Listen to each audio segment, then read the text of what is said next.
Кыргызстанда жыл сайын миңдей адам жол кырсыгынан ажал табат. Бул күнүнө 3 киши жолдо үйүнө жетпей каза болот дегенди билдирет. Буга байланыштуу Өнүгүү Прогресс фракциясы Бишкекте жол коопсуздугу боюнча улуттук форум өткөргөнү жатат. Ал эми жол коопсуздук маселесин буга чейин Бишкек шаардык кеңешинде Өнүгүү Прогресс фракциясы дагы көтөрүп, шаардык транспорт башкармалыгынын ишин сынга алып, ага ишенбөөчүлүк көрсөтүү маселесин сессиядагы депутаттар толугу менен колдошкон. Бул туурасында кабарчыбыздын материалы.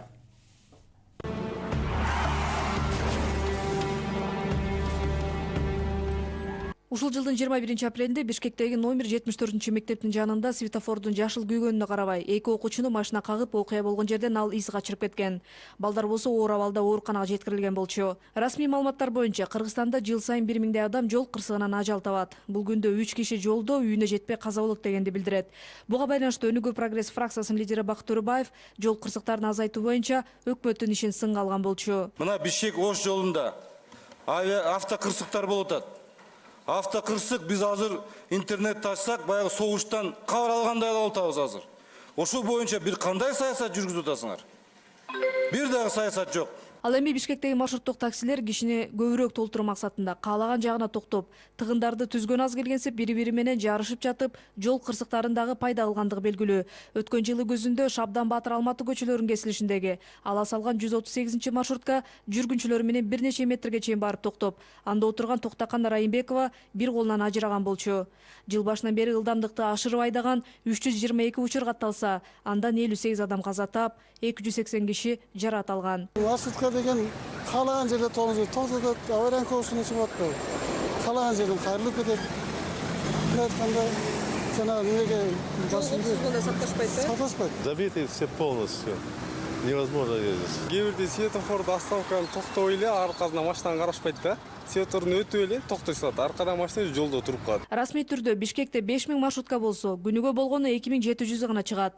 Коомдук транспортто бүгүнкүндө чоң коррупция бар экендигин жарандык активисттер дагы белгилеп келишет. Канча кырсык болот, канча тыгын болот. Бирден бир көйгөй себеп мына ушул маршруткалардын ээстеринде.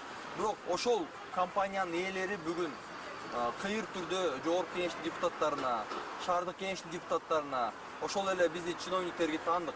Мына ошондуктан бул маселени чечпей, атайын күндүгө узартып келе жатышат. Жолдордо башалман болуп жаткандыктан Бишкек шаардык кеңешиндеги Өнүгүү Прогресс фракциясы шаардык транспорт башкармалыгынын ишин жыйынга алып чыгышкан болчу. В том году тоже направили.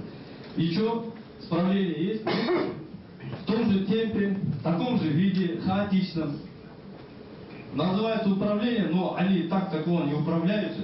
Аталган башкармалыктын иши депутаттар тарабынан сынга алынып, ага ишенбөөчүлүк көрсөтүүнү 39 депутат колдошкон. Булардын өзүнүн акыркы 5 жылдагы ишин карасак, бир да жолу ошол маршруткалар боюнча бир дагы мекемеге ушул лицензиясын чакыртып алуу боюнча бир дагы сунуш берген эмес бул иш башкармалык.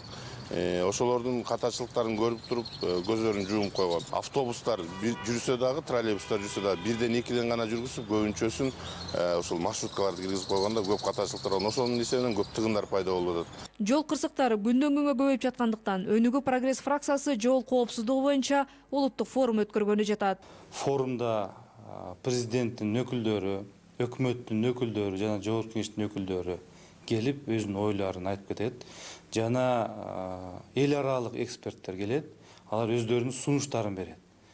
Сиздер жакшы билесиздер, биз бул маселени тез арада стратегия жазып, стратегиянын негизинде иш-чараларды өткөзбөсөк, анда бул мен айткандай согуштан кабар келгендей эле азыр кабарлар келип атат да. Бул маселени токтотуш керек. Катуу мындай жазаланып, жоопкерчиликти күчөтүп, айдоочу күбөлүктүү берилүүчү жайларды жоопкерчилигин күчөтүп, ким эгерде мас абалында жол кырсыгына учураган болсо, анын жыйынтыгында өлүмгө учураса, анда ал катуу жазаланыш керек.